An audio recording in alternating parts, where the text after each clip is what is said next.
Seru ya kalau kita mengikuti situasi perkembangan yang terus terjadi di Timur Tengah, khususnya perang Israel dengan Iran, di mana Israel saat ini dibantu oleh Amerika Serikat, dan kemarin mereka telah melakukan pengeboman di 3 situs pengayaan nuklir milik Iran. Dan bagaimana efeknya ke depan kita belum tahu, karena semua informasi sekarang ini adalah informasi yang tidak jujur, tidak akurat, dan semua dibumbui dengan narasi-narasi yang hiperbolik, yang melakukan serangan membesar-besarkan apa yang dilakukan, dan yang menangkal serangan mengecil-ngecilkan apa yang sesungguhnya terjadi. Sehingga sekarang ini tidak ada informasi yang faktual sesuai realita dan kenyataan di lapangan. Itulah perang. Karena kalau yang diserang memberitahukan secara jujur apa yang mereka alami, maka musuh akan menilai dengan mudah situasi mereka. Dan demikian juga dengan yang menyerang. Mereka kalau tidak membesar-besarkan apa yang dilakukan, maka musuh akan mengetahui bahwa mereka sesungguhnya seperti apa. Dan inilah perang. Perang bukan hanya lagi soal senjata, tetapi soal opini. Siapa yang akan memenangkan opini di tengah publik, mereka akan terbantu dan tertolong. Nah, ini banyak yang menganalisa bahwa perang ini akan berlanjut panjang, akan rame, bahkan Rusia, Cina akan masuk dalam perang ini membantu Iran. Banyak analisis-analisis bermunculan dan banyak orang-orang yang berbicara tentang itu. Tapi saya punya analisis tersendiri yang mungkin bertolak belakang dengan banyak analisis lainnya, yang menyatakan bahwa perang ini akan berlanjut, akan lama, sampai penumbangan rezim Iran dan Cina, Rusia akan masuk di perang ini. Amerika juga akan membawa teman-temannya yang lain, terutama dalam perhimpunan NATO. Saya menyatakan perang ini tinggal beberapa hari lagi akan selesai. Beberapa hari lagi perang ini akan berhenti saling serang. Saya berani mengatakan ini karena saya punya kalkulasi tersendiri.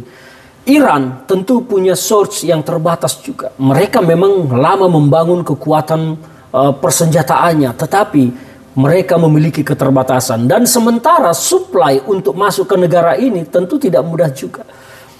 Mungkin Rusia, Cina, Korea mau menawarkan, tetapi apakah itu gratis? Tentu tidak.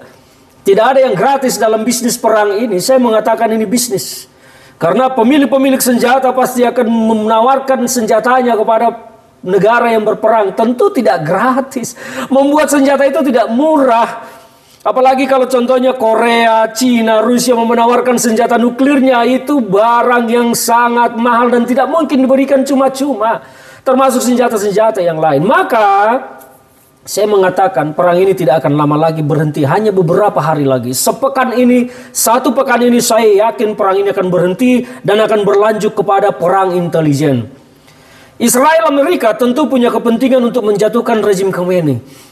Nah, mereka tidak akan melakukan serangan barbar, serangan brutal lagi, karena tentu Amerika juga berhitung soal kemampuan logistiknya.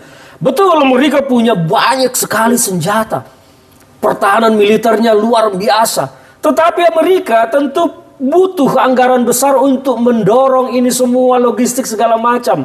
Kita tahu dunia sekarang tidak mudah ekonominya. Maka Amerika tentu punya kalkulasi tersendiri. Target mereka hanya menghentikan situs-situs pengayaan nuklir di Iran dan menghentikan rezim Khomeini. Maka setelah ini saya percaya akan banyak operasi-operasi intelijen penggulingan terhadap Khomeini dan menggerakkan masyarakat-masyarakat Iran yang memang ternyata banyak juga yang tidak suka dengan rezim Khomeini ini. Mereka pasti akan berperang di dalam. Dan itu biayanya jauh lebih murah dilakukan oleh Amerika dan Israel. Dan satu pekan ini, Iran setelah melepaskan banyak peluru, rudal segala macam untuk menghantam Iran, mereka source-nya akan terbatas kembali. Dan mereka akan menahan diri memilih untuk gencatan senjata. Tetapi perang dingin, perang intelijen ke depan akan terus terjadi, perang sabotase akan terus terjadi. Intel-intel Iran mungkin akan melakukan sabotase banyak terhadap Amerika dan Israel, dan intel-intel Amerika, intel Israel juga akan melakukan hal yang sama, terutama untuk mengakhiri rezim Khomeini. Saya tidak percaya kalau Rusia dan Iran akan masuk di dalam perang ini. Saya tidak percaya Korea Utara akan masuk di dalam perang ini. Mereka semua pasti akan menahan diri. Kalau menawarkan senjata tentu tidak gratis. Pasti berbayar. Maka saya mengatakan perang ini 1 pekan ini pasti akan berakhir dengan kerusakan di kedua belah pihak. Tetapi Amerika Israel akan mengklaim bahwa mereka telah berhasil menghancurkan situs nuklir Iran dan itu ancaman bagi dunia yang harus dihentikan. Dan Iran juga akan mengklaim diri telah menghancurkan banyak fasilitas Israel. Mereka akan tentu saling membanggakan diri, ya itulah perang. Karena kalau mereka mengaku kalah, mengaku dihantam, dihajar, memalukan bagi mereka. Jadi banyak informasi yang hiperbolik di semua perang yang ada. Tetapi saya punya analisis berbeda dari yang lain. Saya menyatakan 1 pekan ini perang ini akan berakhir. Akan berhenti dengan kerusakan di kedua belah pihak. Mungkin Israel Amerika akan memampaikan 2-3 hari lagi untuk memberikan hantaman lebih seru kepada Iran. Iran juga akan begitu. Setelah itu Rusia akan berbicara menghentikan perang ini, mendamaikan dan mengintervensi Iran. Kita tunggu saja. Saya orang yang mengatakan perang ini 1 pekan ini akan berakhir dan tidak ada perang lanjutan kecuali perang dingin dan perang intelijen.